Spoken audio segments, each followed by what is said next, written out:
alegrar no Senhor, amém? Amém. Graça e paz, igreja santa, ungida e próspera. Amém. Realmente devemos nos alegrar na presença do Senhor, porque o Senhor tem feito grandes coisas por nós, tem feito maravilhas no nosso meio. Que você venha nessa noite prestar um culto com alegria ao nosso Deus, porque Ele merece, porque Ele é digno. A palavra do Senhor fala no Salmo 126: quando o Senhor restaurou a sorte de Sião, ficamos como quem sonha. Então a nossa boca se encheu de riso e a nossa língua de júbilo. Então entre as nações se dizia: grandes coisas o Senhor tem feito por eles. Com efeito, grandes coisas fez o Senhor por nós, e por isso estamos alegres. Restaura, Senhor, a nossa sorte como as torrentes do Neguebe. Os que com lágrimas semeiam, com júbilo ceifarão. Quem sai chorando enquanto semeia, voltará com júbilo trazendo seus feixes. Irmãos, nós temos motivo sim de nos alegrar na presença do Senhor, porque Ele é bom. Se você está semeando chorando, você vai colher com alegria, você vai recolher seus feixes com alegria, cantando de alegria, amém? Então nessa noite, dê o seu melhor culto ao seu Deus, o nosso Deus, que tem mudado a nossa sorte, que nos libertou do cativeiro do pecado, que nos tirou do pecado, e nos colocou em liberdade para adorá-lo, para bendizer o nome dEle, para entrar na presença dEle, para sermos gratos a Ele. Senhor, nós queremos essa noite orar e clamar a Tua presença neste lugar, sobre cada vida, sobre cada um. Que o Senhor, Deus, venha ter liberdade no meio de nós, doce Espírito Santo. O Senhor venha trabalhar com liberdade no meio do Teu povo. O Senhor venha operar, Senhor, Seus sinais e maravilhas neste lugar.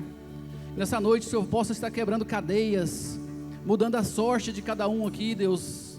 Se porventura tem alguém aqui triste, Deus, semeando com tristeza, que o Senhor venha estar mudando, Senhor Deus, e transformando em alegria. Transformando em alegria, Deus, porque a alegria do Senhor, Deus, é nossa força. A alegria do Senhor, Deus, nos fortalece. Que nessa noite o Senhor use a vida do pastor Adolfo com poder, com autoridade, com sabedoria, com intrepidez. O Senhor venha estar usando esse ministério de louvor também, Senhor Deus, para edificação da Tua igreja, Deus. Que Ele nos leve à adoração, que Ele seja um canal, Senhor, de nos levar a adorar o Teu nome, e que nada venha nos impedir de adorar o Senhor. Aplauda o Senhor, porque Ele é digno de toda honra, toda glória, todo louvor. Glória a Deus. Vamos adorar com bastante intensidade, porque isso tudo é para o Senhor. A nossa alegria tem que ser voltada somente para o Senhor. Amém?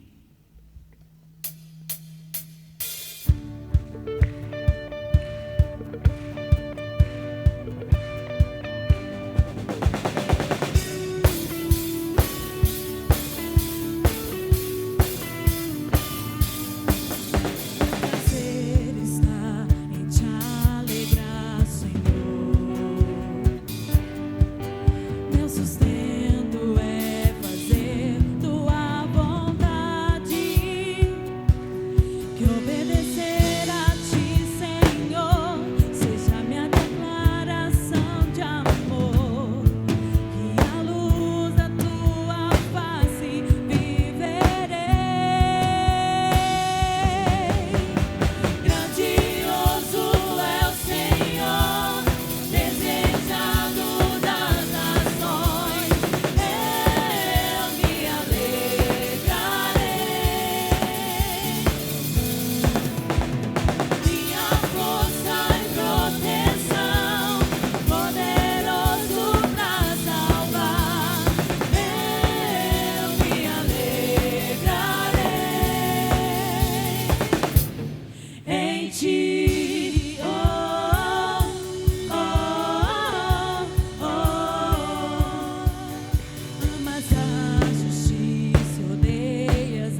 Aleluia.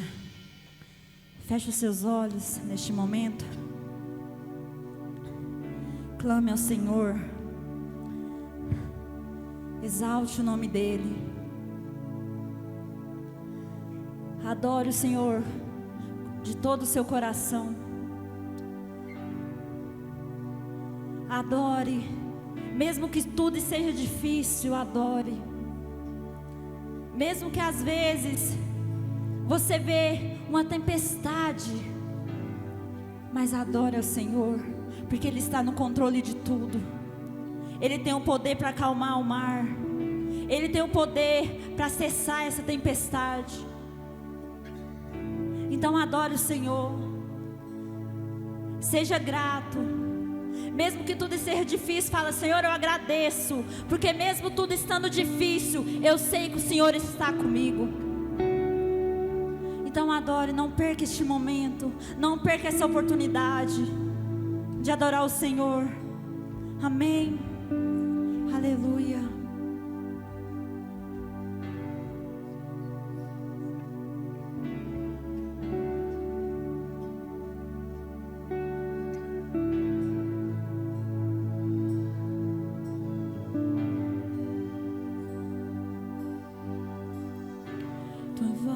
Me chama sobre as águas, onde os meus pés podem falhar,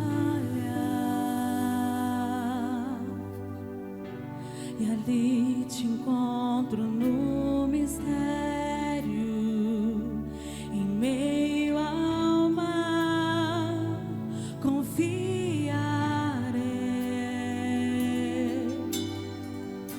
E ao teu nome clamarei, e além das ondas olharei. Se o mar crescer, somente em ti descansarei, pois eu sou teu,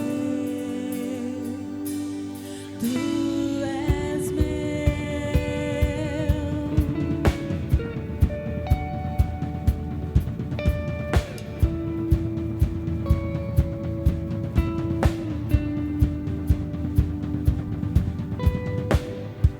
Tua graça cobre os meus temores, tua forte mão me guiará.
minha fé será mais firme, Senhor, em tua presença.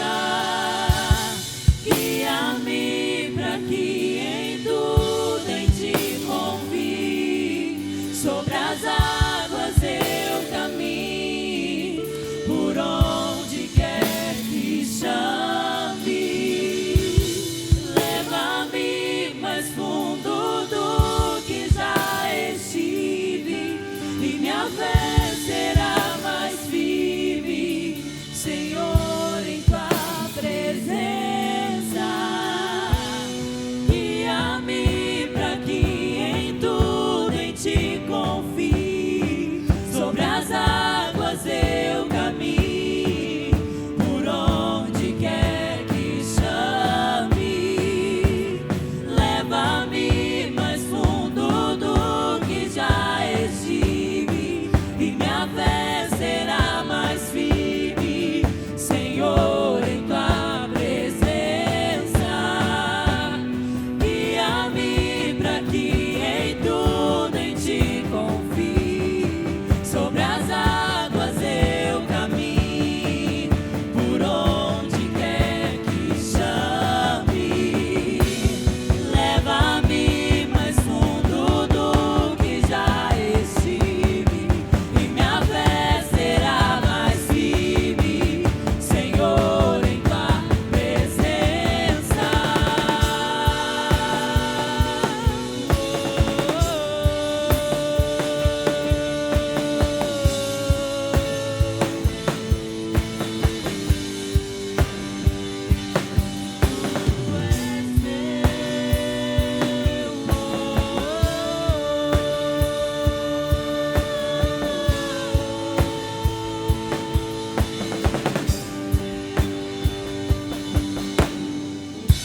E ao teu nome clamarei,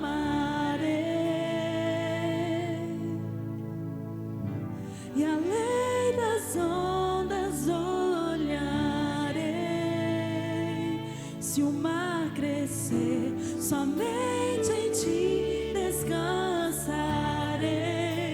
pois eu sou teu, tu és meu.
sobre o bravo mar me ensina a caminhar.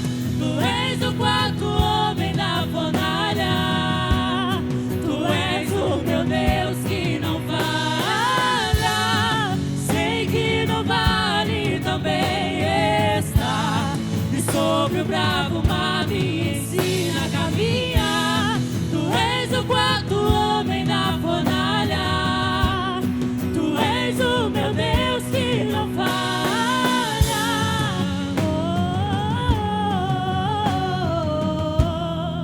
És minha âncora,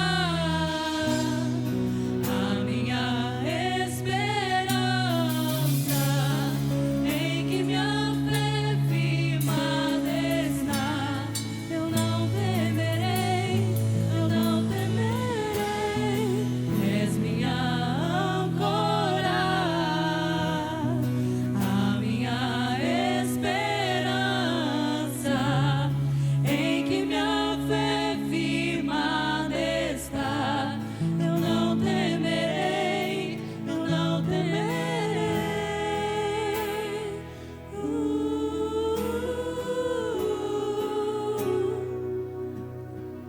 Aleluias. Grandioso és tu, Senhor, e digno de todo louvor, de toda honra e de toda glória. Adore, irmãos, o nome do Senhor Jesus. Exalte o nome dEle. Tu és sim, Senhor, a nossa âncora. Tu és sim, Senhor, a rocha inabalável. Tu és sim, Senhor, o Rei dos reis e Senhor dos senhores. Exalte, igreja, o nome do Senhor. Tu és sim, Jeová Jireh, Jeová Rafá. Tu és Jeová Nissi. Tu és, Pai amado, aquele que cura, aquele que provê.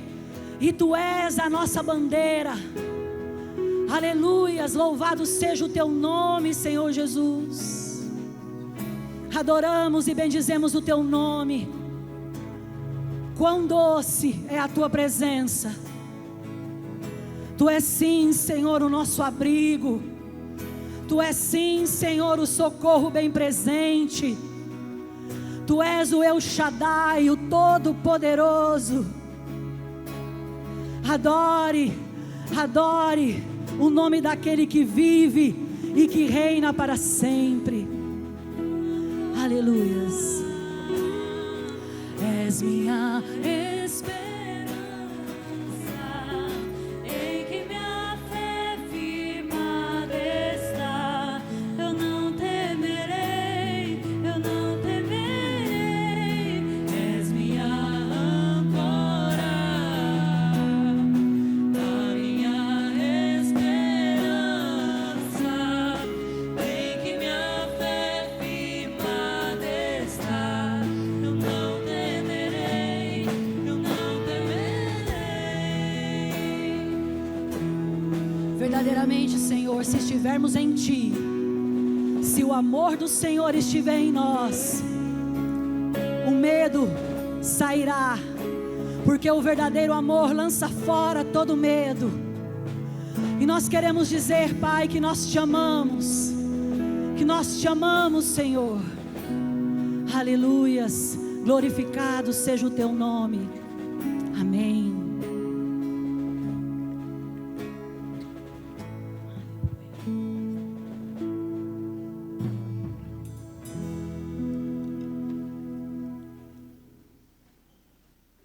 Graça e paz, irmãos. Então vamos continuar adorando o nome do Senhor através dos dízimos e das ofertas, amém? Quem se alegra com esse momento? Amém. Irmãos, abram a palavra do Senhor em 1 Crônicas 29, versículos 11 e 12.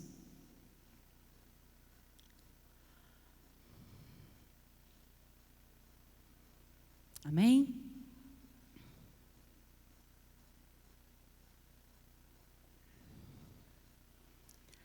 Teus, ó Senhor, são a grandeza o poder, a glória, a majestade e o esplendor. Pois tudo o que há nos céus e na terra é teu. Teu, ó Senhor, é o reino. Tu estás acima de tudo. A riqueza e a honra vêm de ti. Tu dominas sobre todas as coisas. Nas tuas mãos estão a força e o poder para exaltar e dar força a todos. Irmãos, essa passagem bíblica foi quando Davi, após ele e o povo ofertarem para a construção do templo, Davi, ele se alegra e começa então a louvar o nome do Senhor, e então ele exalta a Deus e ele reconhece que tudo ali que foi ofertado, tudo que foi proporcionado para eles ali estarem ofertando, ele reconheceu que vem do Senhor. Porque se você for continuar, você vai ver lá onde ele fala: quem sou eu? Quem é o meu povo para te ofertar tantas coisas? Então Davi reconhece ali com um coração de adorador que tudo vem do Senhor, que tudo vem dele. Dízimo não é uma questão somente financeira, mas dízimos e ofertas também é uma maneira de reconhecer de que tudo o que existe é de Deus, que você vai estar devolvendo os 10% daquilo que o Senhor te deu. A provisão em tua mesa, a roupa que veste, o trabalho, a paz em tua casa, tudo vem do Senhor. O inimigo, ele sempre vai querer lançar em nossa mente setas, para que você pense: não, isso é fruto do meu trabalho, isso é fruto do meu braço. Ele sempre vai querer lançar essas setas sobre nós, e fazer com que você nunca transfira a glória para Deus.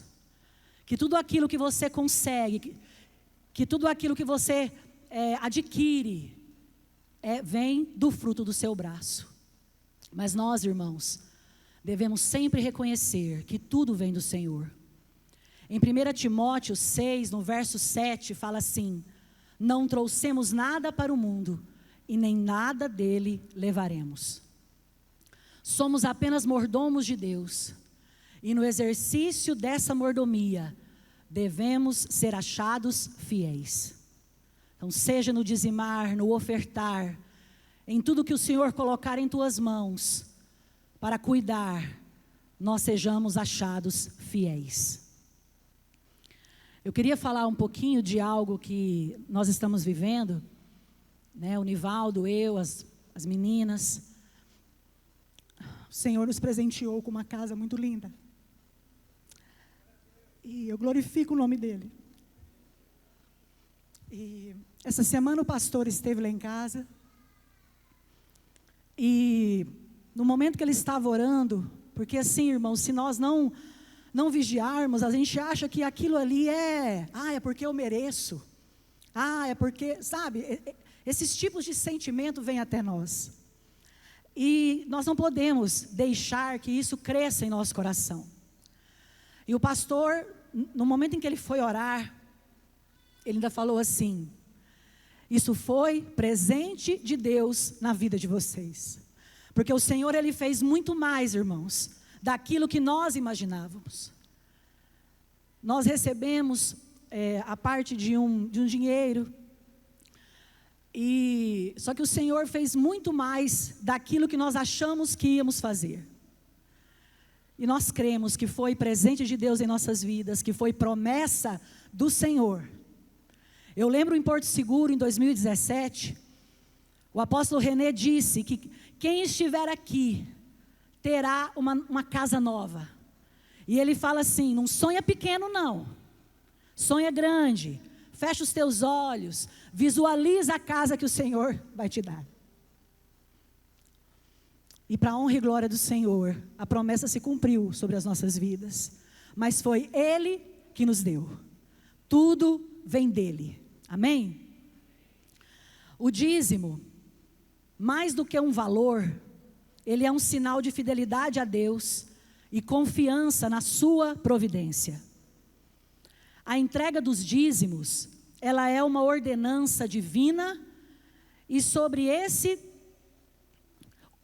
10% de todo o seu trabalho, que foi Ele quem te deu, que foi Ele que te proporcionou, nós não temos a licença, nem para retê-lo, nem para roubá-lo e nem para administrá-lo, porque ele é do Senhor.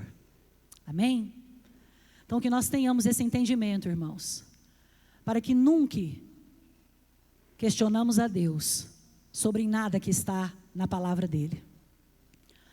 Nós acabamos de falar aqui nessa canção, né? Quem sou eu para duvidar, para questionar um Deus fiel que nós temos? Amém? Tragam as salvas.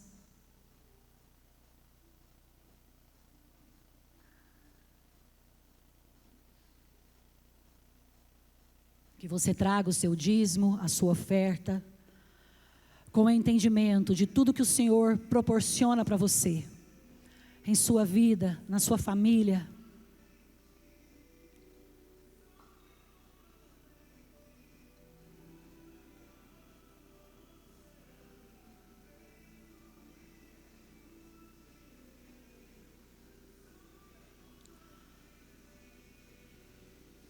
Aleluias. Senhor, nós queremos, Pai amado, agradecer a Ti, por tudo, Pai amado, que o Senhor tem nos proporcionado. Grandes coisas o Senhor tem feito em nossas vidas. Obrigado, Senhor. E que nós possamos reconhecer, Pai amado, todos os dias, que tudo vem de Ti. E que também no dizimar e ofertar, sejamos obedientes, crendo que a Tua palavra é fiel e verdadeira. E que somos aqui, Pai amados, mordomos do Senhor, e para cumprir, para obedecer a Tua palavra. Abençoe, Senhor, esses dízimos e essas ofertas. Pai amado, que a Tua graça, Senhor, esteja sobre a vida de cada um que dizimou e ofertou nesta noite. Senhor, para aqueles que não puderam, Senhor, que o Senhor possa, Senhor, abrir uma porta de trabalho, que o Senhor possa, Senhor, em nome de Jesus, abençoar cada um dos Teus filhos. Amém.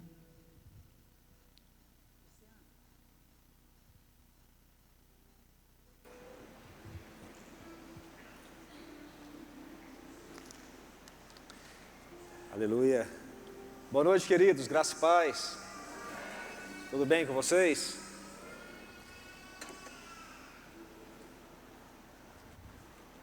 Quando você sai do culto, alguma vez você já se perguntou assim: será que o Senhor se agradou de mim?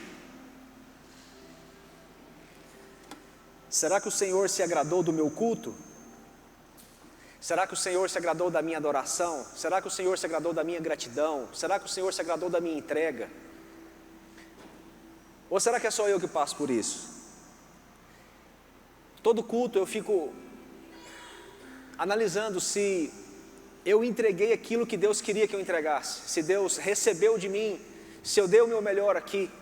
E eu não estou dizendo apenas na questão dos dízimos, das ofertas, mas na adoração, na entrega, na gratidão, no entendimento pelo qual estamos aqui reunidos. Muitas vezes, irmãos, nós viemos ao culto com o intuito de receber dele, e esquecemos que o culto é para nós entregarmos a ele. Eu quero te pedir para que todos vocês não atrasem. Nós começamos pontualmente às 19 horas. E é o nosso momento de entrega a Deus. Nosso momento de entregar o nosso louvor, a nossa adoração a Deus. Às vezes você chega no final do louvor, você perdeu a melhor parte que você poderia estar entregando a Deus, o seu louvor, a sua adoração, a sua gratidão. Não sei porque estou dizendo isso, não estava programado, mas Deus me inquietou quando eu estava ali. Então que você possa sair daqui com esse entendimento, pensando assim: será que eu dei o meu melhor louvor a Ele nessa noite? Porque hoje é dia do Senhor, hoje é dia da gente cultuar, hoje é dia da gente celebrar trazer à memória o sacrifício dele, ainda que não é culto de ceia, mas todo domingo é o momento da gente trazer à memória o que Jesus fez por nós na cruz do Calvário, de nos alegrarmos na salvação, no perdão, na remissão dos pecados. Amém? Quero dar um aviso rapidamente para vocês. Conversando com o pessoal do ministério, da rede de crianças, foi definido que vai ser proibido o uso de telefones celulares pelas crianças na sala de aula. Por quê? Porque elas estão ali não apenas para dar um tempinho para vocês assistir o culto, elas também estão ali para receber da parte de Deus. E se vocês que são adultos às vezes não conseguem lidar com isso, imagina uma criança. Então nós definimos para o bem dos filhos de vocês, dos nossos filhos, que vai ser proibido o uso de celular nas salinhas. Amém? Amém, pais? Então, de preferência, se você puder segurar o celular dele aqui, seria melhor. Quando chegar lá, se caso ele levar, está sendo preparado um lugarzinho que vai ser colocado o celular dele lá, com o nomezinho dele. Ninguém vai mexer no telefone dele, mas não vai fazer uso. E infelizmente tem pais que vão deixar os filhos ir lá. Porque meu filho não fica sem celular, pastor, como é que eu faço? Meu irmão, depois eles vão ter um gabinete mais tarde, tá bom? Se você não consegue educar seu filho, meu irmão, não é nós que vamos educar não, tá bom? Amém, queridos? Abra sua Bíblia em Romanos capítulo 14.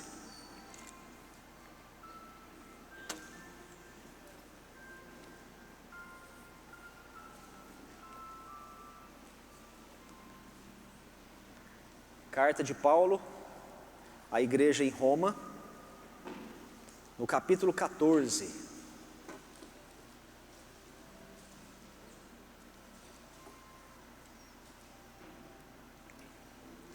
Quem achou, diga amém. Diz assim, a partir do versículo 1.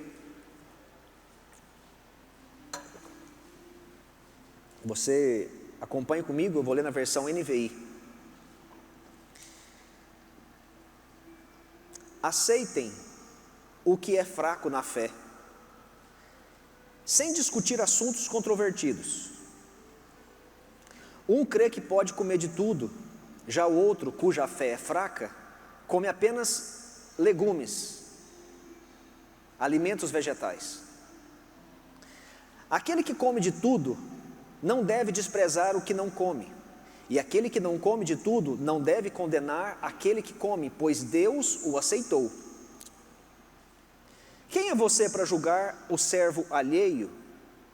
É para o seu Senhor que ele está de pé ou cai, e ficará em pé, pois o Senhor é capaz de o sustentar. Há quem considere um dia mais santo, mais sagrado que o outro. Há quem considere iguais todos os dias.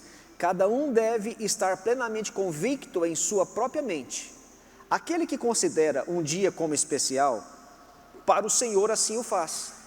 Aquele que come carne, come para o Senhor, pois dá graças a Deus. E aquele que se abstém, para o Senhor se abstém e dá graças a Deus. Pois nenhum de nós vive apenas para si, nenhum de nós morre apenas para si. Se vivemos, vivemos para o Senhor. E se morremos, morremos para o Senhor. Assim, quer vivamos, quer morramos, pertencemos ao Senhor. Por essa razão, Cristo morreu e voltou a viver, para ser Senhor de vivos e de mortos. Portanto, você, por que julga teu irmão? E por que despreza seu irmão? Pois todos compareceremos diante do tribunal de Deus, porque está escrito: por mim mesmo jurei, diz o Senhor, diante de mim todo joelho se dobrará, e toda língua confessará que sou Deus. Assim, cada um de nós prestará conta de si mesmo a Deus. Até aqui, deixa a sua Bíblia aberta. Pai, em nome de Jesus, nós te adoramos, Senhor, nós bendizemos a Ti, e que nessa noite, de fato e de verdade, o Senhor possa ter colhido o nosso louvor, a nossa adoração, a nossa gratidão, por tudo que o Senhor é, meu Deus, e por tudo que o Senhor tem feito por nós todos os dias. Eu quero te dizer que é um prazer muito grande para nós estarmos aqui, servir ao Senhor. Que honra que é para nós te servir.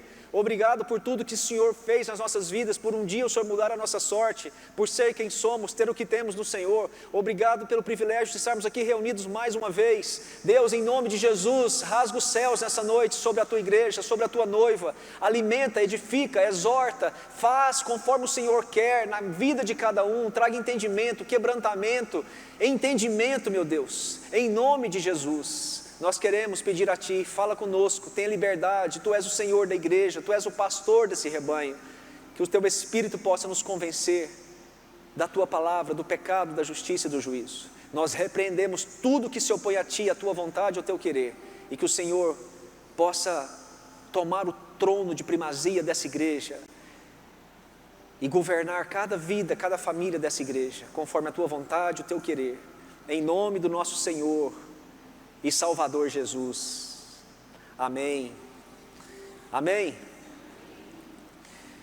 Eu ministrei para vocês 2 palavras recentemente sobre o poder dos pensamentos. Antes disso, eu ministrei para vocês e terminei que eu estou fazendo um estudo, eu estou lendo o livro de Romanos, e eu gosto de sempre estar ministrando na sequência da minha leitura, e eu preguei para vocês a última vez Romanos 8, e eu estou em Romanos 14, por quê? Romanos 9, Romanos 10, Romanos 11, são 3 capítulos sequenciais, que precisa ser trabalhado e estudado, e eu queria propor para você, para a partir da semana que vem, não essa semana, que essa semana tem feriado, e eu vou sair para pescar, na quarta-feira, mas domingo eu estou aqui, para estar ministrando o culto. A partir da semana que vem, eu vou fazer 2 estudos, em cima de Romanos 9, 10 e 11. Eu vou fazer uma espécie de uma macrocélula. Você não precisa reunir com o seu líder, se você não quiser. Se o seu líder quiser fazer um churrasco na casa dele, convidar você para ir lá orar, fazer uma vigília, você vai, mas não tem necessidade da palavra, porque vocês vão estar comigo, nas 2 próximas semanas. Eu vou fazer uma macrocélula, eu vou trazer o estudo em cima de Romanos 9, 10 e 11, amém? Romanos 9, 10 e 11 vai falar a questão da escolha, a questão da predestinação. Por que que na palavra ela fala que Deus é soberano, Ele é Senhor, e Ele escolhe um para vaso de honra e outro para vaso de desonra? Por que que Deus, diz a Bíblia lá em Romanos 9, escolheu, por exemplo, Jacó e rejeitou Esaú? Por que que Deus escolheu Isaac e rejeitou Ismael, ainda que Ismael era o primogênito? Então quer dizer que existe escolha. Uns foram escolhidos, outros não. O que a Bíblia diz sobre isso? Eu quero conversar com vocês e quero trazer um estudo para vocês sobre isso. Amém? Amém? Esse estudo, queridos, é um estudo muito importante para o seu conhecimento. Muitas pessoas na igreja até hoje me abordam fazendo perguntas desse tipo, porque pega apenas um capítulo, por exemplo, Romanos 9. Se você não ler Romanos 9, 10 e 11 junto, na sequência, você não vai conseguir compreender toda a instrução que Deus nos traz na sua palavra. Amém? Aí lá em Romanos 12, eu não vou ministrar porque eu ministrei recentemente, e eu falei que nós somos transformados através da renovação da nossa mente. Romanos 12 vai falar acerca da questão de relacionamento, nosso bom relacionamento que nós devemos ter com Deus, conosco, com o próximo, com os nossos inimigos, por aquele que nos persegue, o nosso compromisso, o nosso relacionamento com o Estado, com as leis dessa terra, com os governantes dessa terra. Isso você vai encontrar em Romanos 12 e Romanos 13. Agora, Romanos 14 vai falar de um tema, e eu quis trabalhar esse tema justamente, propositalmente, por causa do tempo e da época que nós estamos vivendo, dos dias que nós estamos vivendo. Romanos 14 vai falar acerca das divergências, tanto que eu dei um tema para essa ministração, para essa palavra, quando os cristãos discordam entre si. Eu falei aqui que uma das coisas que mais nos cansa é o fato da gente ver que uma pessoa não pensa como nós. A gente querer que um discípulo ou alguém tenha a mesma linha de raciocínio que nós temos. E às vezes a gente nos preocupar com isso nos cansa.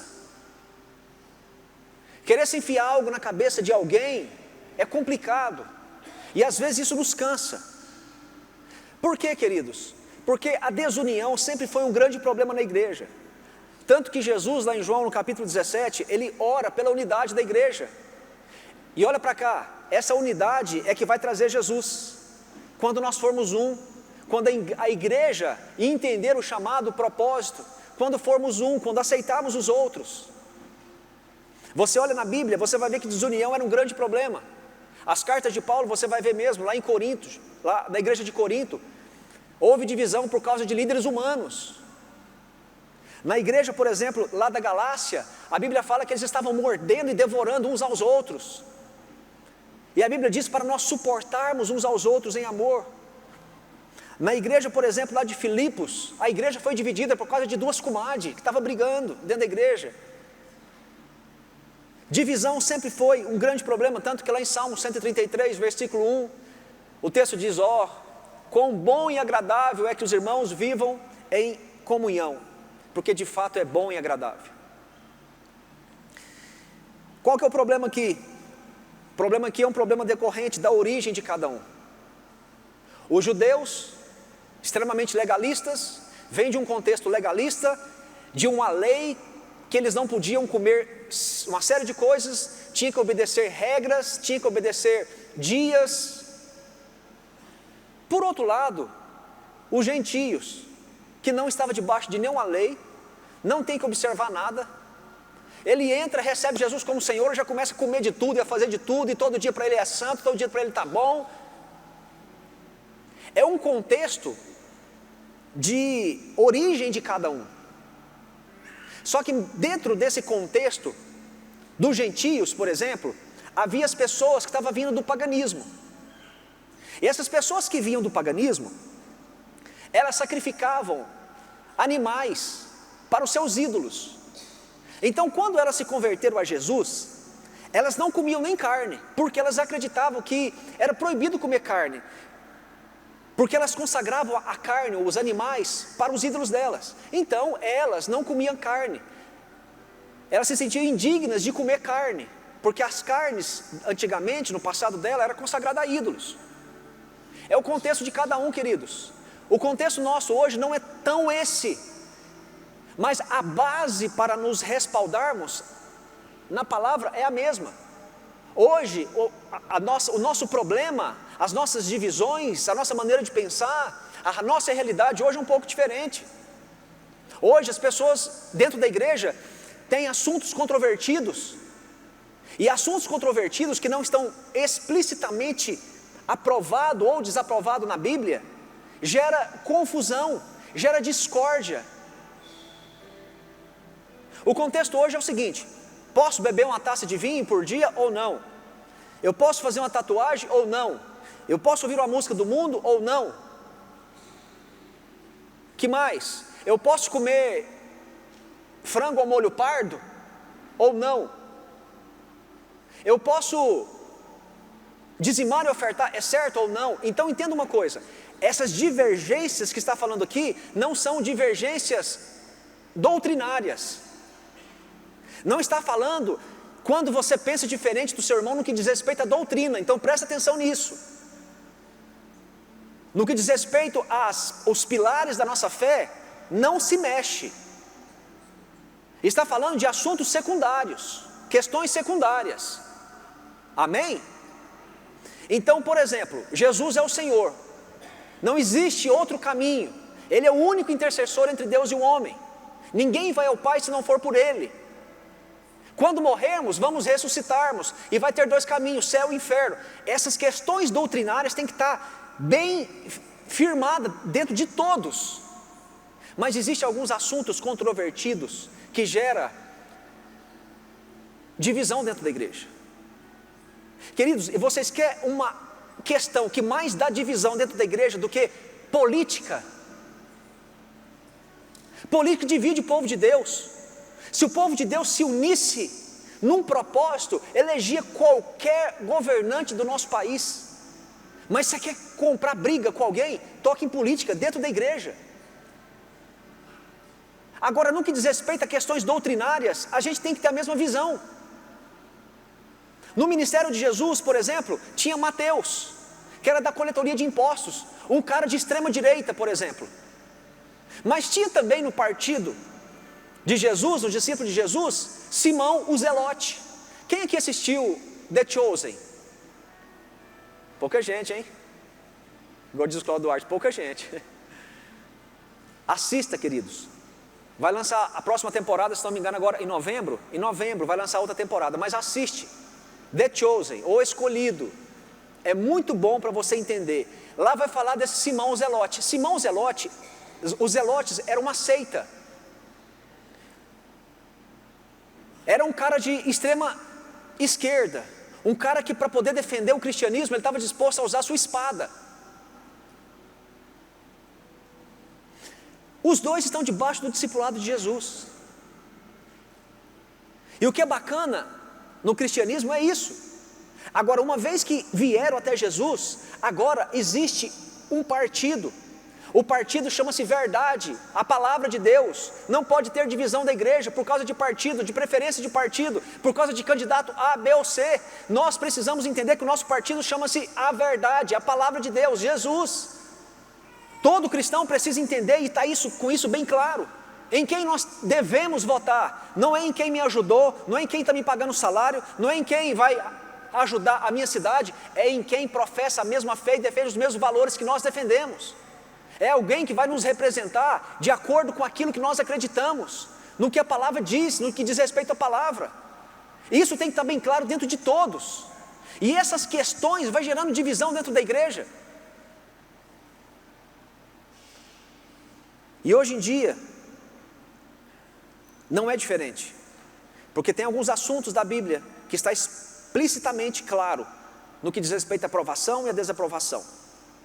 Aí então Paulo vai apresentar alguns princípios que vai nos orientar e dizer que é possível manter a unidade dentro da igreja, mesmo discordando acerca de alguns assuntos.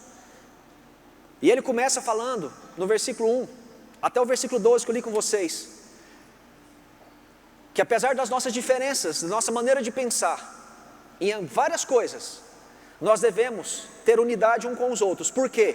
Porque devemos acolher uns aos outros. Paulo vai dividir a igreja aqui em dois grupos, os fracos na fé e os fortes na fé. Quem são os fortes na fé e quem são os fracos na fé? Bom, vamos lá. Os fortes na fé é aqueles que entenderam a sua liberdade em Cristo, e eles não fazem observância de dias, de regras alimentares, eles comem de tudo, todos os dias para eles são dias que o Senhor fez. Eles não ficam apegados a coisas, a detalhes, a minúcias. E quem são os débeis na fé, os fracos na fé? São aqueles que não entenderam ainda a sua liberdade em Cristo e ainda estão presos em coisas pequenas. Não pode, não toca, isso não deve, isso eu não posso comer, esse dia eu não posso fazer isso. E o interessante é que na cabeça de muitas pessoas era o contrário, né? Pessoas que seguem mais rigorosamente a lei e algumas doutrinas, na cabeça de muitos são os mais espirituais. E o que Paulo está dizendo aqui não é isso, está dizendo aqui justamente o contrário. O problema estava no seguinte, é que os débeis na fé, os fracos na fé, estavam julgando e condenando os cristãos fortes, por eles comer qualquer coisa, por eles poder não fazer nenhuma observância de dias, de lugar, de adoração. E por outro lado, os fortes na fé estavam desprezando os fracos. Olhava os fracos fazer as coisas e falava assim. E Paulo vai dizer aqui o seguinte, primeiro, do versículo 1 ao versículo 3. Por que nós devemos acolher? Porque Deus nos acolheu. Deus acolheu tanto o fraco quanto o forte. Determinar restrições criadas por homens com base em convicções pessoais é você ir além da palavra de Deus. Nós devemos, queridos, acolher uns aos outros porque Deus acolheu, tanto um quanto o outro. Quando nós viemos do catolicismo, e eu creio que a maioria aqui veio do catolicismo, a gente vem apegado em muitas coisas que nós aprendemos. E vamos vendo pela palavra que aquilo não está de acordo com a palavra. E na medida com que o conhecimento vai chegando, a informação vai chegando até nós, a gente vai entendendo a nossa liberdade em Cristo. Você vai olhar em Atos capítulo 10, por exemplo, você vai ver quando Pedro vai pregar para os gentios. Assim que eles receberam o Espírito Santo, Pedro vai pregar aos gentios, aos samaritanos. E ele entra na casa de Cornélio, e lá ele come com esse pessoal, com esses gentios, e ele prega a palavra. E a Bíblia diz que quando ele estava pregando a palavra, o Espírito Santo veio sobre eles. E eles ficaram cheios do Espírito Santo. A Bíblia diz que quando Pedro volta para Jerusalém, os crentes lá de Jerusalém, os irmãos 12 lá dele, começou a questionar e a julgar ele. Ué, espera aí um pouquinho, você estava comendo com gentios, com publicano, com pecadores, você pregou a palavra para eles, e começou a questionar e a debater com Pedro. Tanto que lá em Atos do capítulo 15, teve o primeiro concílio, a primeira assembleia, para discutir questões entre os cristãos e a lei, como é que vai funcionar isso agora? E Pedro falou, olha, vocês podem falar o que quiser, Deus acolheu eles, Deus aceitou eles, o mesmo Espírito que está em nós, hoje está habitando dentro deles também. Quem sou eu? Quem sou eu para rejeitar se Deus acolheu? Aí sabe o que é mais interessante, queridos? E olha como essas questões são fortes dentro de nós. O próprio Pedro, que foi instrumento de Deus para poder levar a palavra para os gentios, que foi criticado, que foi zombado, foi julgado pelos próprios irmãos na fé dele, dias depois você vai ver que Pedro tem dificuldade para aceitar os cristãos gentios da Antioquia, a ponto que Paulo teve que bater de frente com Pedro e repreender ele. Essas questões, queridos, posso, não posso, devo, não devo, fulano faz, eu não acho certo, eu não concordo, guarda isso para você. Deus acolheu, e Deus é quem sustenta os seus, lá no versículo 4. Sabe o que eu acho mais gostoso da fé cristã? É que o meu sucesso na vida cristã independe do que os outros pensam ou falam acerca de mim. Independe. Deus sustenta os seus. Do versículo 5 ao versículo 9 vai dizer que Jesus é o Senhor. Devemos acolher uns aos outros porque Jesus é o Senhor de todos, tanto dos fortes quanto dos fracos. E eu acho interessante que essa palavra Senhor aqui, ela é usada 7 vezes. Nenhum cristão tem o direito de fazer o papel de Deus na vida do outro. O nosso papel, presta atenção nisso, o nosso papel para com o outro dentro da igreja, para com o irmão que eu discordo, para com o irmão que às vezes eu tenho ódio dele porque ele faz coisas que eu não concordo. O meu papel é orar, é aconselhar e exortar em amor. Você está com a Bíblia aberta? Lê o versículo 5 de novo comigo. Diz assim: há quem considere um dia mais sagrado que o outro, há quem considere iguais todos os dias. Cada um deve estar plenamente convicto em sua própria mente. Queridos, é uma questão de mente, é uma questão de consciência. O que Paulo está dizendo aqui é o seguinte: cada um esteja certo de que aquilo que faz para o Senhor, não faz por questões de capricho, por questões de preconceitos. O problema que eu vejo hoje, sabe o que é?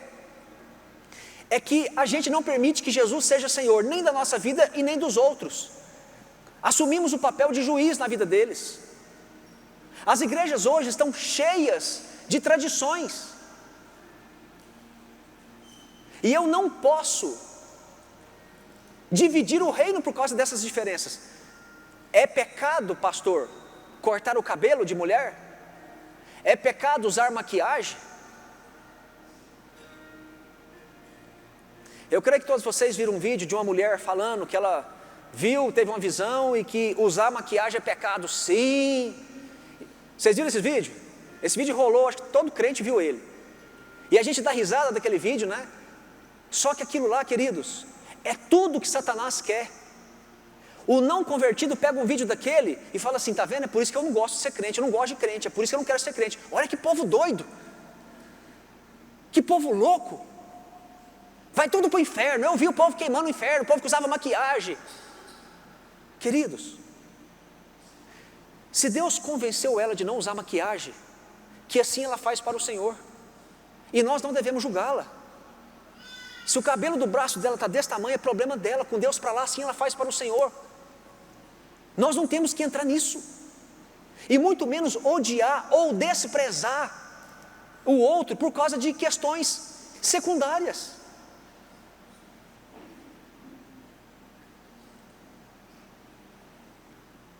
O problema que eu vejo é que tem muitas tradições dentro da igreja do Senhor, e isso gera divisão, enfraquece o corpo,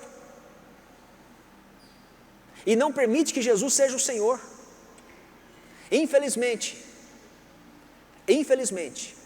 existem determinados contextos que para certas pessoas é pecado, para outros não. Eu não estou falando de questões morais e nem de questões imorais. Eu estou falando de questões amorais, questões que são neutras. O que é moral para mim e para você tem que estar bem claro dentro de nós. O que é moral ou imoral para mim e para você vai ser moral ou imoral hoje, amanhã e sempre. Eu estou falando de questões neutras, questões amorais. E as pessoas entram nessa linha de julgamento. Quantas vezes que às vezes você mesmo não criticou algumas igrejas, algumas denominações, que a pessoa, por exemplo, não pode usar calça jeans?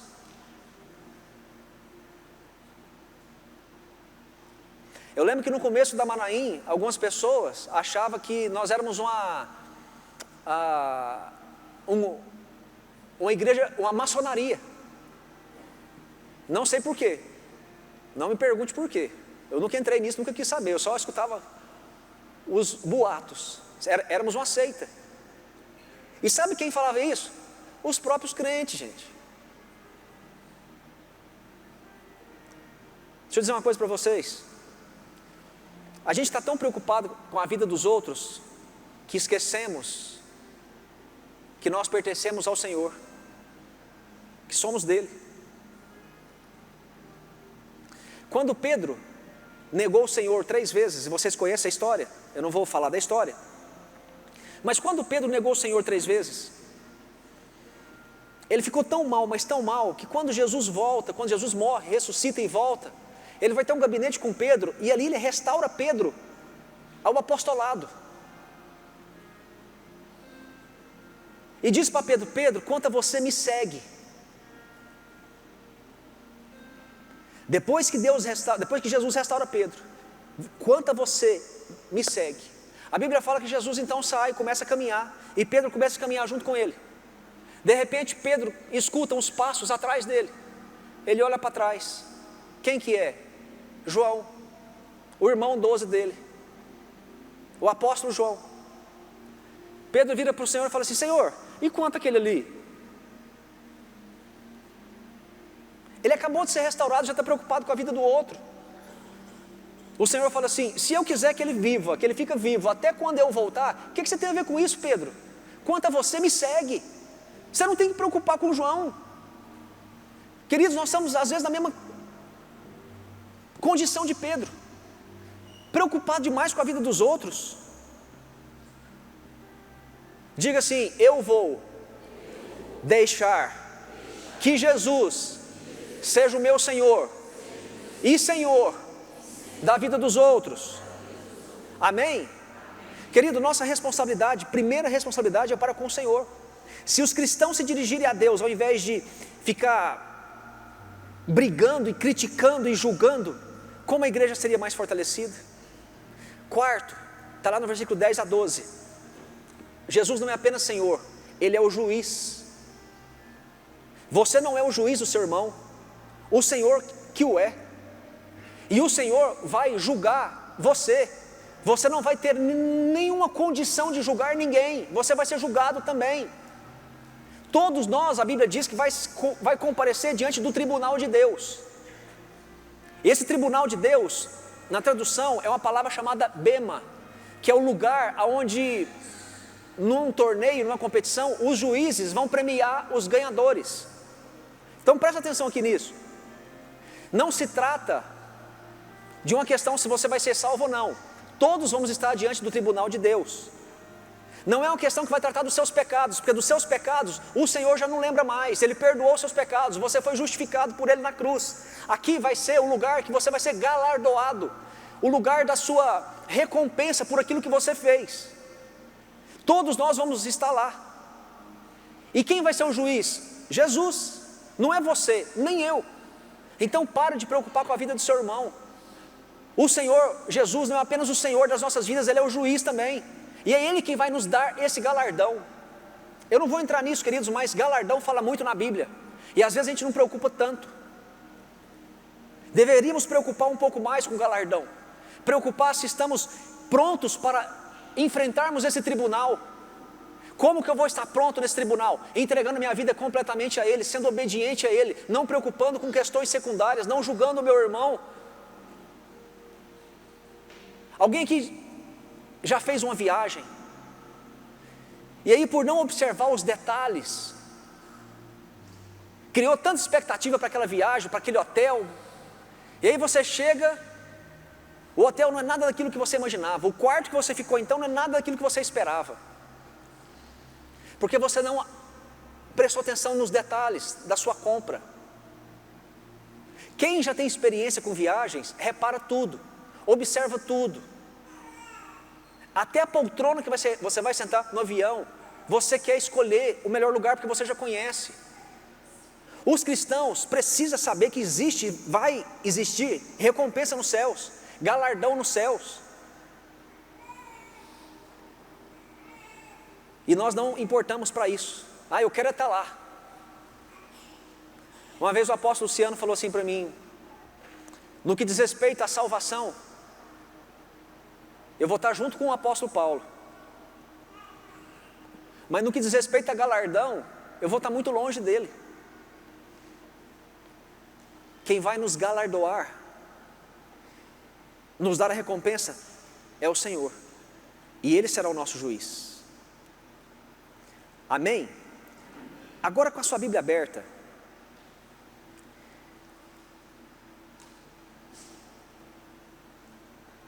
lá no versículo 13, antes da gente ler o versículo 13, eu falei sobre a necessidade de nós acolhermos uns aos outros, amém?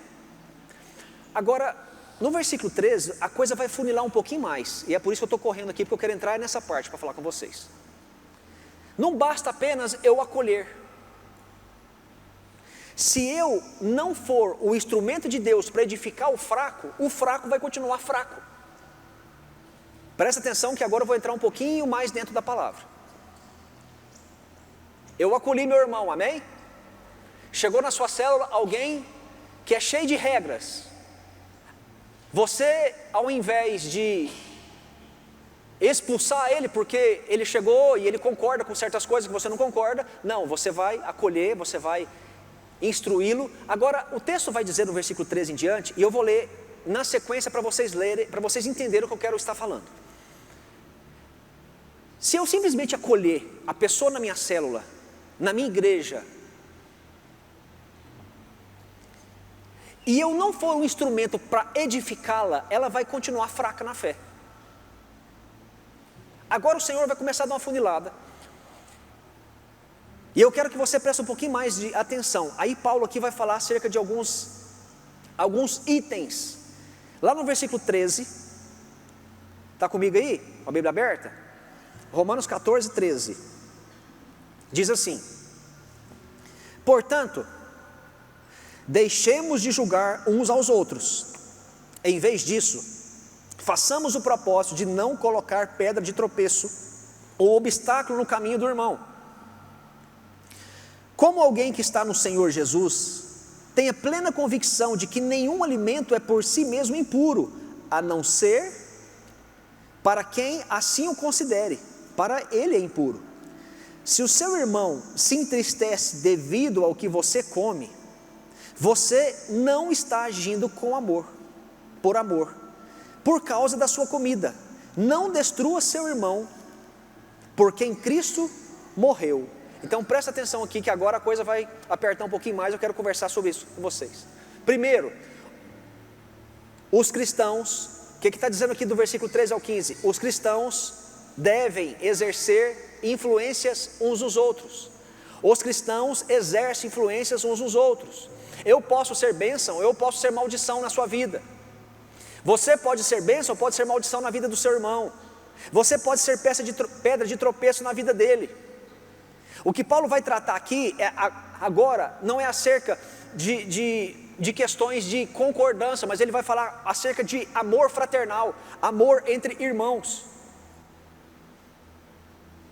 E queridos, deixa eu dizer uma coisa para vocês.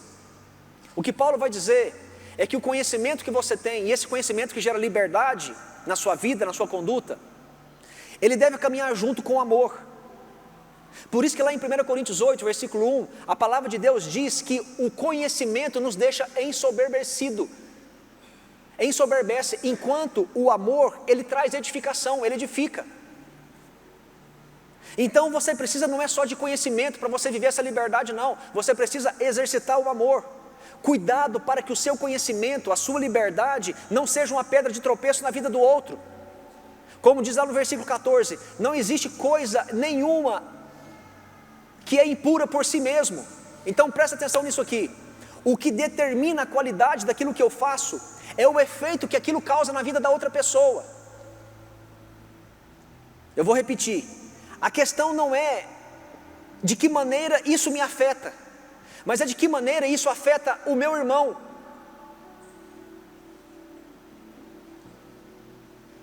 Aquilo que eu faço, ou aquilo que eu deixo de fazer, o que Deus está olhando não é como isso me afeta, mas é como aquilo está afetando o meu irmão.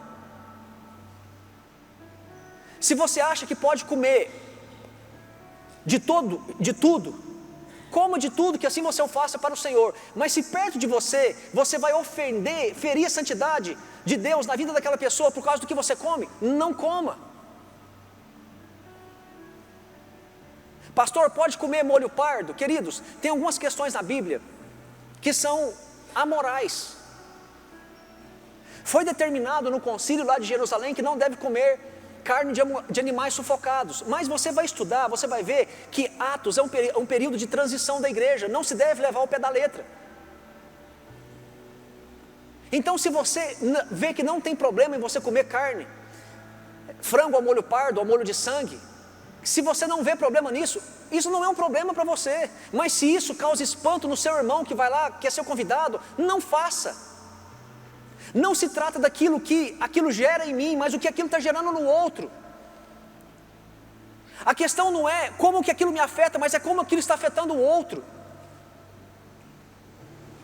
Eu tenho plena convicção que eu posso, por exemplo, pegar uma taça de vinho, beber um copo de vinho por dia, um copo pequeno de vinho por dia. Eu não estou pecando contra o meu Deus, mas se aquilo que eu faço vai ferir o meu irmão, ou vai levar o meu irmão a pecar, eu posso ser uma pedra de tropeço na vida dele. Se ouvir uma música mundana, na minha concepção, não tem nada a ver, e eu não estou defendendo isso, queridos. Não estou defendendo isso, entenda. Eu não devo julgar o meu irmão que não concorda, que não deva ouvir. Se o irmão acha que pode fazer tatuagem, aquilo não tem nada a ver na concepção dele, deixa que ele faça, e ele prestará conta a Deus daquilo. Na medida com que o conhecimento vai chegando até nós, a gente vai desfrutando dessa liberdade em Cristo. Agora entenda uma coisa, essa liberdade não deve dar motivo para que eu volte a fazer as velhas práticas. Tanto que eu preguei para vocês Romanos 7, 8, o texto vai dizer, vocês que morreram para o pecado, vocês não podem voltar a cometer as velhas práticas. Como que vocês que morreram para o pecado vai continuar nele? Vocês estão entendendo isso? Eu não estou concordando com N práticas. Lá na Inglaterra, por exemplo, tinha dois grandes homens de Deus, Charles Spurgeon e Joseph Park. Os dois eram os maiores evangelistas da Inglaterra. Tanto que um já pregou na igreja do outro. Só que o Charles Spurgeon, ele não concordava porque o Joseph Park ia ao teatro. E no teatro tinha algumas cenas imorais. Na cabeça do Spurgeon não podia, que aquilo era imoral. E considerou o outro, alguém não espiritual. Que por sua vez, o Joseph Park olhava para a vida do Charles Spurgeon e ele fumava charuto. Quem está errado nessa história, queridos? Dois grandes homens de Deus. Quem está errado nessa história? Talvez os dois, em se tratando de assuntos controvertidos da época deles. Eu tenho que tomar cuidado que aquilo que eu faço não está afetando simplesmente a mim, mas como que aquilo está afetando o outro. Para muitas pessoas, se vocês me verem aqui, tem um pregador aqui, a igreja está lotada, e eu estou de cabeça baixa mexendo aqui no telefone. Para muitas pessoas, o fato de eu estar aqui mexendo no telefone vai caracterizar uma desonra para quem está aqui em cima do altar pregando. Como pastor de vocês, eu tenho que tomar cuidado. Hoje as pessoas digitam a palavra pelo celular, mas para muitas pessoas que não entendem, acham que eu estou ali vendo Facebook, Instagram, e aquilo pode atrapalhar o irmão que está perto de mim. O fato de eu conversar dentro do culto não é uma questão que vai prejudicar a mim, porque mulher tem capacidade de falar duas coisas ao mesmo tempo, ouvir e ainda assim cortar a unha, enfim, homem não tem. Mas não é o que isso vai acarretar na minha vida apenas, mas o que vai acarretar na vida de outras pessoas. Eu escuto reclamação de pessoas que tem gente perto que está conversando, que está atrapalhando. Não é como isso me afeta, é como aquilo afeta o outro. Vocês estão entendendo? Eu preciso ser um agente que vá edificar ao outro e não ser uma pedra de tropeço na vida do outro. Eu preciso tomar cuidado, porque às vezes, qualquer coisa que eu faça ou que eu deixe de fazer, como que isso vai afetar o meu irmão?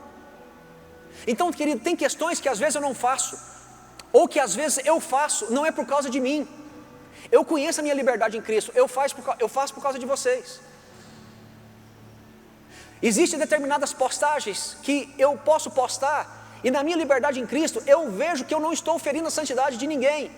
Mas se a minha postagem pode ferir a santidade de alguém, pode abalar alguém, para que eu vou postar? É isso que o texto está dizendo. Eu influencio. As pessoas estão olhando para mim, para você, para a nossa casa, para a nossa família, para os nossos filhos, para a nossa roupa, para as nossas postagens. Ah, pastor, eu não tenho que preocupar com elas não. Eu tenho. Porque eu tenho o poder de edificá-las ou destruí-las. Você tem o poder de ser pedra de tropeço na vida de alguém ou ser bênção na vida de alguém. Não se trata de como aquilo afeta você, como aquilo afeta os outros. Vocês estão entendendo, queridos? Você é alguém muito influente. Quando você entra na casa do seu discipulador, a psicologia chama de uma percepção natural. Você observa tudo, você vê tudo. Você observa se a casa está limpa, se a casa está cheirosa, se os seus líderes que estão ali estão bem vestidos, se está com subaqueira, se está com mau hálito. A gente observa o tempo todo, observa se os filhos estão bem vestidos, se a casa está arrumada. E tudo isso eu devo fazer não é apenas por causa de mim, mas é como isso pode afetar o meu irmão. Eu preciso tomar cuidado, mais cuidado com o meu testemunho. Eu preciso tomar mais cuidado com as coisas, aquilo que eu faço, o que eu falo, o que eu posto, porque aquilo pode edificar ou ser pedra de tropeço na vida de alguém.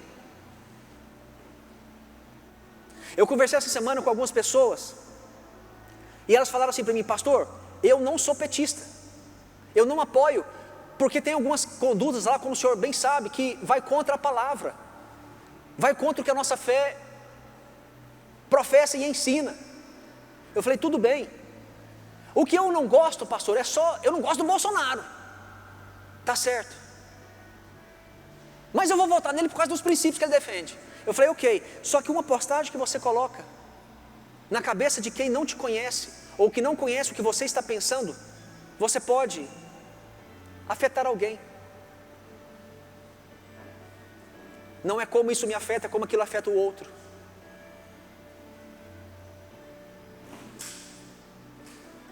Bíblia aberta, versículo 16.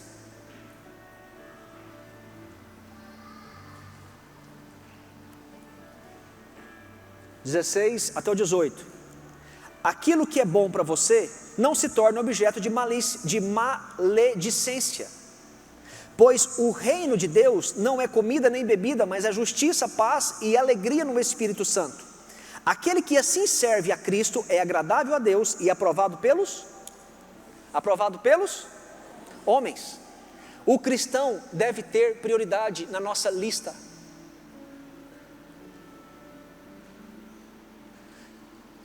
Vocês são prioridade para mim. Eu tenho que ser prioridade para vocês.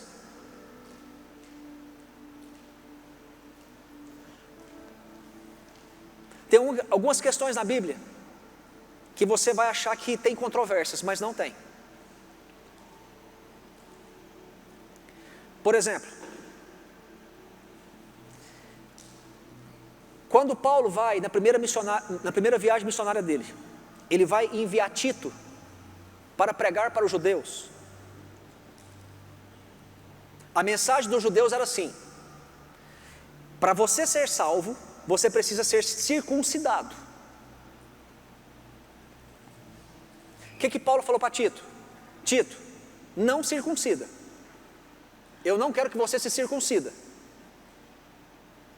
Eu não posso atrelar, agregar mais nada na obra que Jesus fez por mim na cruz.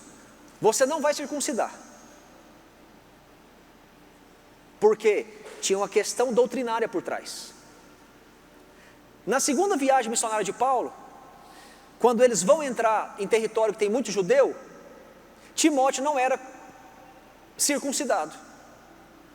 E como Paulo, quando chegava na cidade, a primeira coisa que ele fazia era pregar numa sinagoga. E quem estava nas sinagogas, queridos? Judeus, não convertidos. Para evitar contenda e confusão, porque Paulo queria ganhar aquele povo, o que Paulo fez? Timóteo, vamos circuncidar você. Aí você fala assim, mas pastor, vocês estão reparando que tem uma diferença? Com Tito tinha uma questão doutrinária por trás. Aqui agora, não. Eu vou entrar na igreja porque eu quero ganhar aquele povo.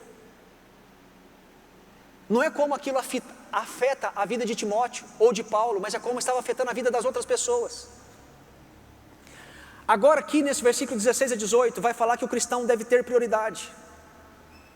Temos a tendência de, assim como os fariseus, a gente ficar concentrado nas coisas pequenas, nas minúcias, nas coisas externas, ao invés de nos concentrarmos nas coisas eternas.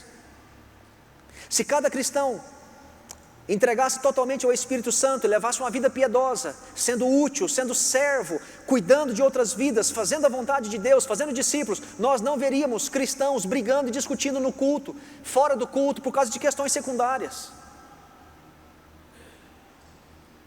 Eu te pergunto uma coisa: para que você serve dentro da igreja? Qual é a sua finalidade, qual é a sua função dentro da igreja? Por várias vezes eu já falei para algumas pessoas assim: você quer resolver esse problema? Abre uma célula. Você quer ver como é que você vai entender isso claramente sem eu precisar ter que te falar? Abre uma célula, vai cuidar de pessoas, vai cumprir o ID do Senhor, você vai entender muita coisa que hoje você não entende. Você está com muito tempo para fazer coisas que você pensa demais para poder fazer ou falar. Abre uma célula, vai cuidar de pessoas, seja prioridade na vida de alguém. Versículo 19, deixa eu correr que meu tempo aqui já está se esgotando. Versículo 19: por isso, esforcemo-nos em promover tudo quanto conduz à paz e à edificação mútua. Não destrua a obra de Deus por causa da comida. Todo o alimento é puro, mas é errado comer qualquer coisa que faça os outros tropeçarem.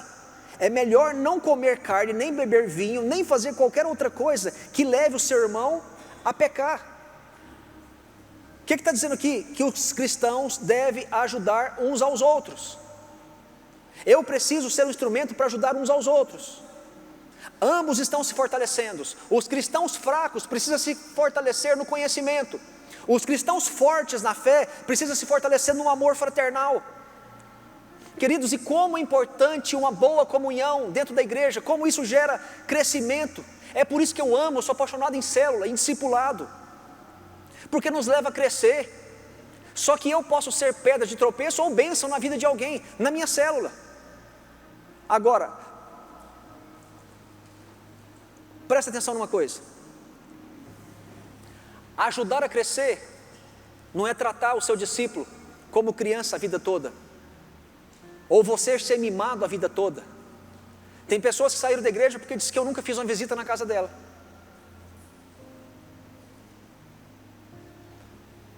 Nós trabalhamos de um modelo celular. Eu tenho contato diretamente com os meus 12 e com vocês aqui no culto. Quem tem que fazer visita na sua casa é o seu discipulador, mas eu estou à disposição para quem precisar para algo. Quando é algo mais urgente, eu estou sempre à disposição. Ajudar as pessoas é fazer com que elas cresçam, não é continuar fazendo com que elas continuem crianças, mimadas. E eu tenho visitado a casa dos meus 12, já tem 3 semanas que estou fazendo isso. Eu tenho falado para eles o seguinte: nós precisamos entender aonde Deus está nos colocando e o que Deus quer fazer. Tem muito marmanjão de 35, 40 anos na casa do pai jogando videogame. Por mais que você ama seu filho, você não quer que ele fique pro resto da vida na sua casa, você quer que ele cresça, você quer que ele case, que ele constitua família, que ele tenha filhos. Tem muita gente, e muitos de vocês, já está filho adulto, consolidado, precisando ser enviados. Eu estou bem esperançoso e animado, queridos, porque eu sei que vai abrir novas células nessa igreja. Muitas pessoas vão dizer sim, vão abrir novas células. E isso vai gerar crescimento na igreja, a roda volta a girar. E isso traz crescimento, principalmente para você que está abrindo uma célula, que está pregando a palavra de Deus. Amém? Existe, queridos, algumas questões na Bíblia que você não vai encontrar resposta clara para tudo. O que Paulo está dizendo aqui é o seguinte: acolhe todas elas, receba todas elas, e seja um instrumento de Deus para edificar cada uma delas. Se algum dia ela sair da sua célula, se algum dia ela não estiver mais na igreja, esteja resguardado de que você não foi a pedra de tropeço na vida dela. Por fim, versículo 22 e 23, diz assim: assim, seja qual for o seu modo de crer a respeito dessas coisas, que isso permaneça entre você e Deus. Feliz é o homem que não se condena naquilo que aprova, mas aquele que tem dúvida é condenado se comer, porque não come com fé.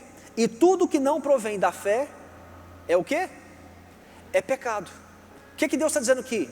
Que os cristãos não devem impor suas opiniões aos outros. Os cristãos não devem impor as suas opiniões aos outros. Eu conheci uma pessoa que falou para mim que é pecado tomar Coca-Cola, porque além de fazer muito mal, o proprietário da Coca-Cola é declarado satanista. Isso é algo dela com Deus para lá. Deus não me falou isso. Eu bebo Coca-Cola, eu acho bom. Deveríamos evitar porque realmente faz muito mal. A verdade é essa. Eu conheci uma pessoa que falou para mim que Deus havia dito para ele que era pecado entrar em qualquer tipo de bar, e Deus tinha falado para ele não entrar nunca mais num bar. Queridos, deixa eu perguntar para você: eu estou viajando com a minha família e de repente eu passo numa cidadezinha, eu estou com sede, só tem um barzinho, é pecado eu parar o carro e ir lá comprar uma água no bar? Hã? Não. Mas para aquela pessoa que vem de um contexto, que vem de uma história, de uma trajetória de bares da vida, Deus quis que ele nunca mais pisasse num bar.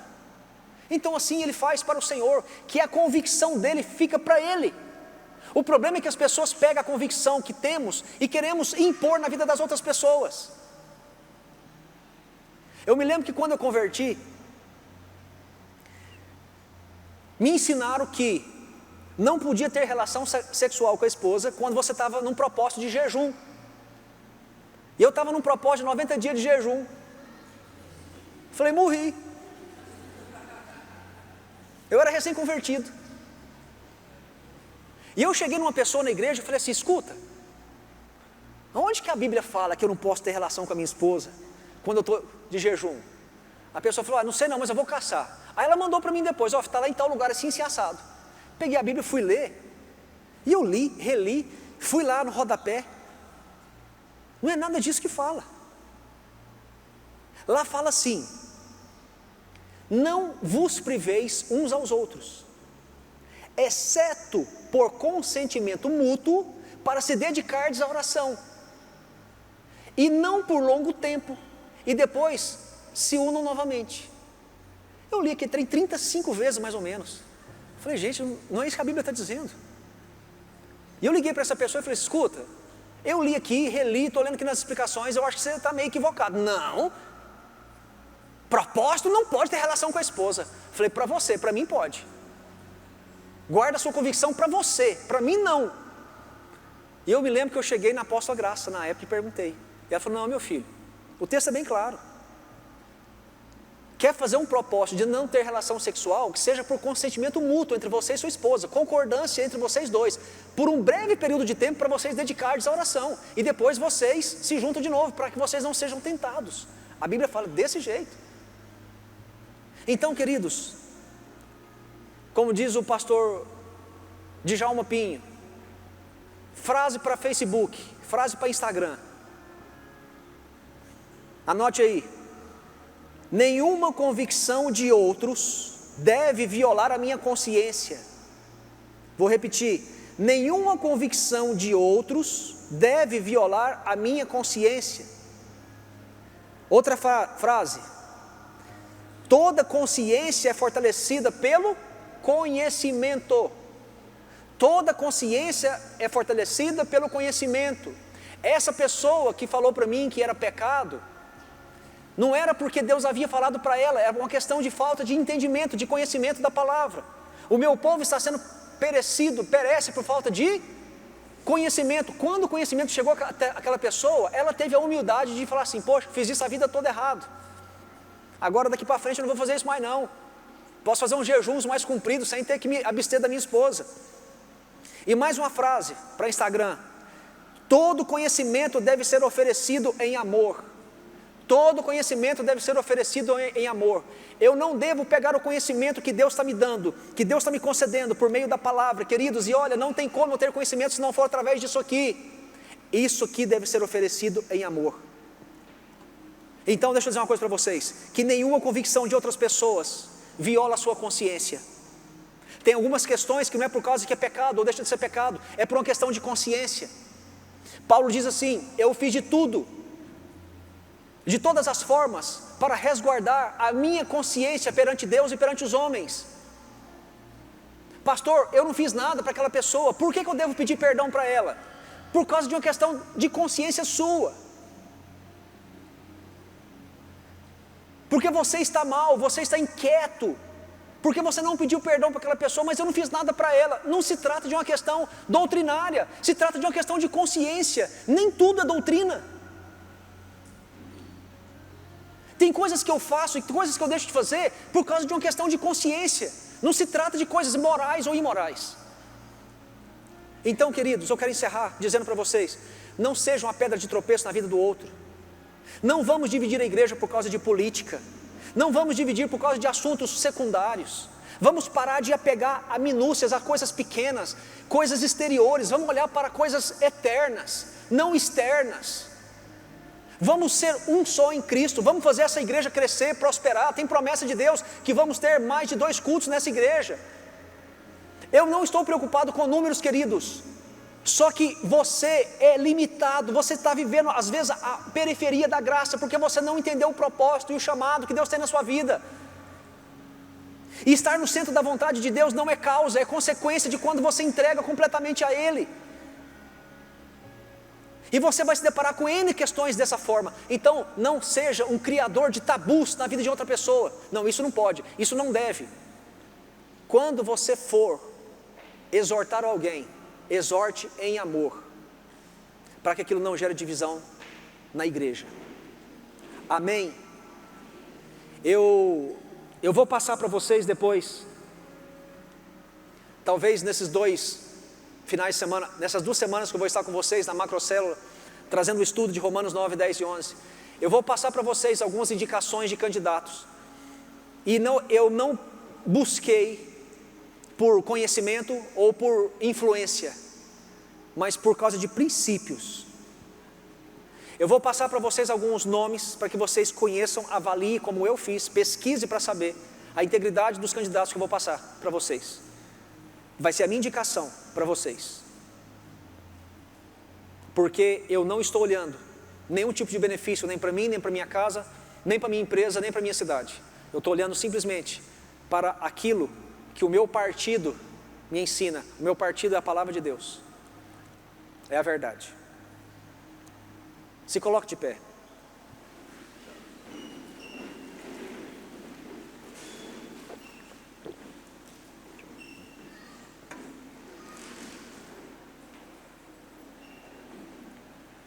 O que você tem feito que às vezes tem sido pedra de tropeço na vida do seu irmão? o que você às vezes pode melhorar, pode mudar, às vezes não é o que você fala, mas é como você fala. O que você pode melhorar? Se você é um cristão fortalecido na fé, seja fortalecido no amor. Se você é um cristão fraco na fé, seja fortalecido no conhecimento. O que você precisa fazer ou deixar de fazer para ser bênção na vida de outras pessoas? O que você faz ou o que você deixa de fazer que está afetando o outro de maneira negativa e feito com que o outro tenha ficado chateado, magoado com você? Queridos, em nome de Jesus, nós precisamos ser um povo unido. E eu não estou falando apenas o corpo, Manaim, Ministério Apostólico, eu estou falando a igreja do Senhor, com outras igrejas, com outras denominações. Eu fico tão triste de ver as divisões, as contendas, as rixas, as competições que tem entre igrejas. Meu Deus do céu, o Senhor é o mesmo. E às vezes, começa a partir de nós. Às vezes tem divisão na própria igreja, tem divisão no próprio discipulado, por causa de questões secundárias que não vai mudar nada. Para de preocupar com essas minúcias, com essas coisinhas pequenas.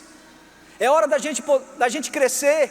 É hora de nós entendermos o propósito, o chamado de Deus na nossa vida. É hora de dizermos sim, parar de ficarmos sendo meninos na fé, escondendo por trás de coisas, justificando. Deus quer um povo disposto, um povo que diz sim. Em nome de Jesus, Pai, a nossa oração nessa noite é para que o Senhor não permita que haja divisão em nosso meio, para que assim como o Senhor orou lá em João capítulo 17, o Senhor nos faz um só, um corpo só. Em nome de Jesus, que nenhum assunto secundário, meu Deus, nos divida, nos separe e faça com que a gente seja pedra de tropeço na vida de outros ministérios, de outras igrejas. Deus, em nome de Jesus, que o Senhor nos dê a plena consciência de quem somos no Senhor, que nós possamos fazer tudo para a glória do Teu santo nome, sem se preocupar, meu Deus, com questões secundárias. Se fazemos para o Senhor, fazemos. Se deixamos de fazer, para o Senhor deixamos de fazer. Que o Senhor nos permita sermos um povo cheio do Teu Espírito, um povo que não se apega a pequenas coisas, a pequenas contendas, a coisas que são secundárias, que nos vai tirar a paz, roubar a nossa alegria. Em nome de Jesus, meu Deus, tira de nosso meio, convença, Senhor, cada um aqui do que precisa fazer ou deixar de fazer, o que às vezes a minha casa está fazendo, contribuindo para não ser bênção na vida de outras pessoas. Em nome de Jesus, faz de nós um povo santo, um povo separado, um povo, meu Deus, que tenha prazer na Tua lei, um povo que ama o Senhor de todo o coração, e porque Te ama, Senhor, nós não retrocederemos, não olharemos para trás. Faz de nós um povo unido, um povo que está num só pensamento, num só propósito, numa só fé, num só coração.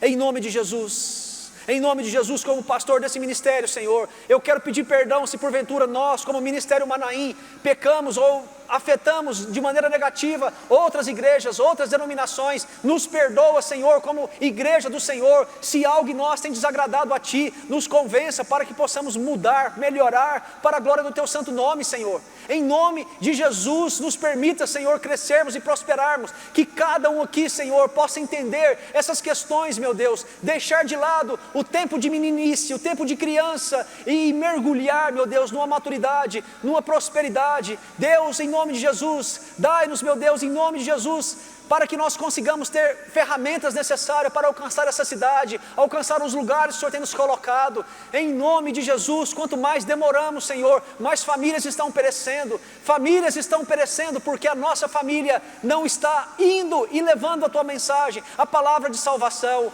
Deus, em nome de Jesus, levanta aqui novas células, levanta aqui novos líderes, levanta aqui, Senhor, pessoas comprometidas com o Teu reino, pessoas que não ficam mergulhadas, meu Deus, na opressão, na depressão, na amargura. Em nome de Jesus, faz de nós um povo santo, um povo curado. Que a nossa casa, a nossa família seja bênção para todas as nações da terra, porque essa é a Tua promessa.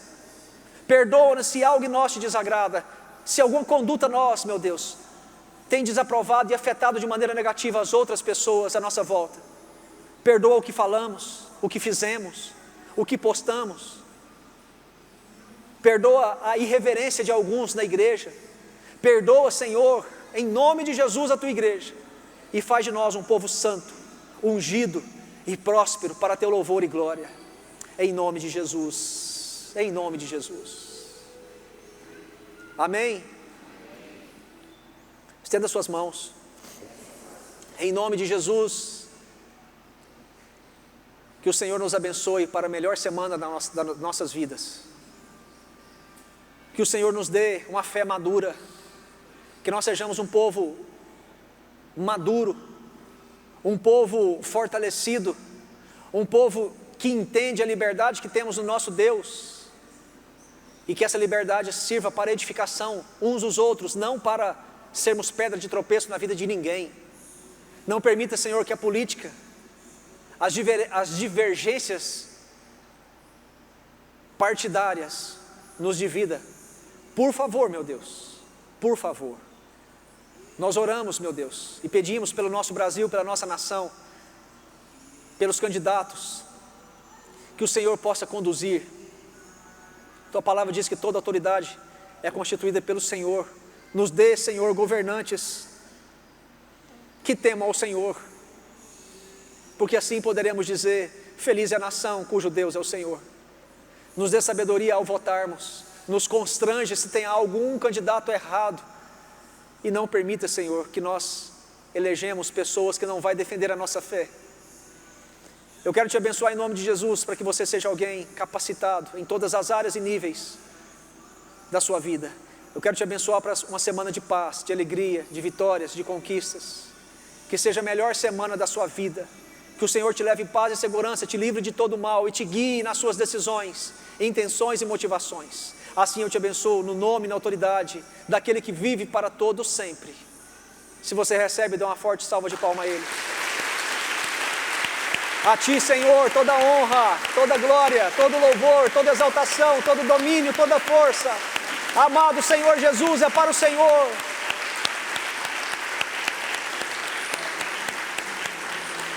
Amém. Boa noite, queridos, graça e paz, semana abençoada a todos.